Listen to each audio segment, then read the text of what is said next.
Have you ever dreamed of road tripping Australia's east coast? From world famous beaches to hidden gems. We'll cover everything you need to know. Budget, route, must visit spots, and how to make the most of your trip. So let's hit the road.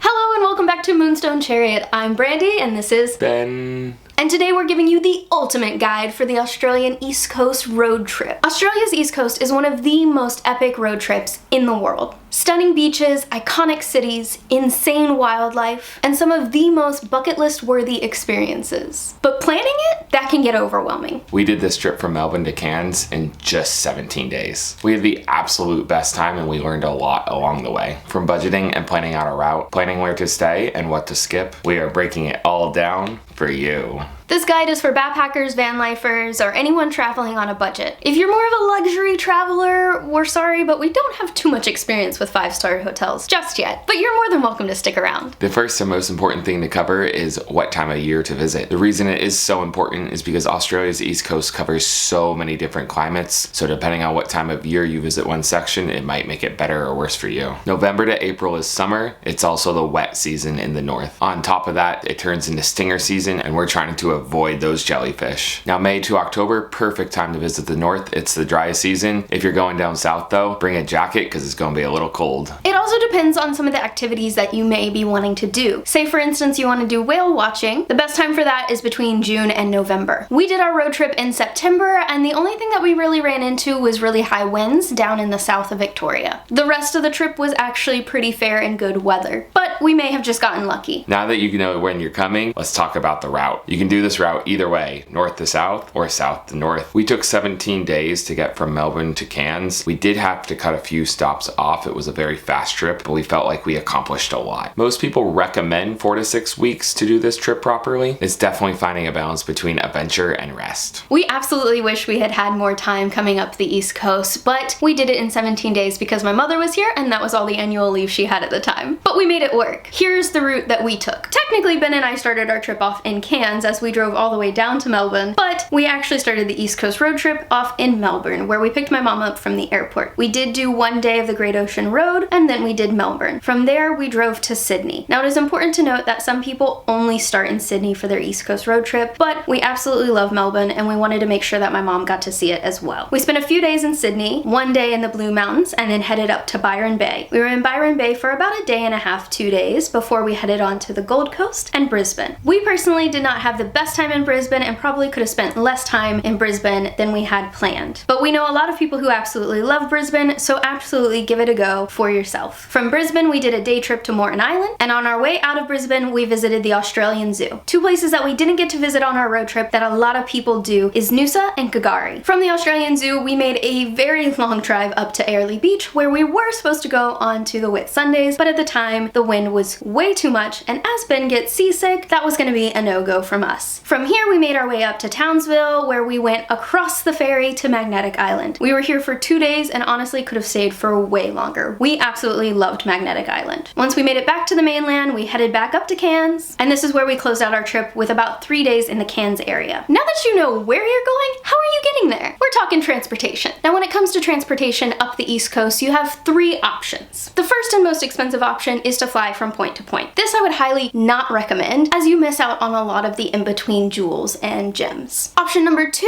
is renting a car or a camper van. There are so many different companies to choose from. I'm sure you can find one that works for you, and this allows you to have more comfort and allow you to stop at more of those hidden gems and take the road trip at your own pace. And third and finally, the cheapest option of the 3, you can get on one of the many amazing Greyhound buses here in Australia. This is the best option for budget traveling in Australia, as they have a 30-day bus pass, and you can take as many bus rides as you'd like up and down. Now, if you're staying here longer than just your East Coast road trip, there is technically a 4th option here, and that is to purchase or buy a van or vehicle for yourself. As the backpacking scene here is quite large, there are always cars going around, either vans that are already converted or vehicles that have rooftop tents. That is obviously what we decided to do, and it was the absolute best option we could have come by. Having the ability to stop wherever and whenever we liked was a huge privilege and made our road trip just that much better. Just remember, the drives are long, Australia is massive, and some stretches of road feel endless.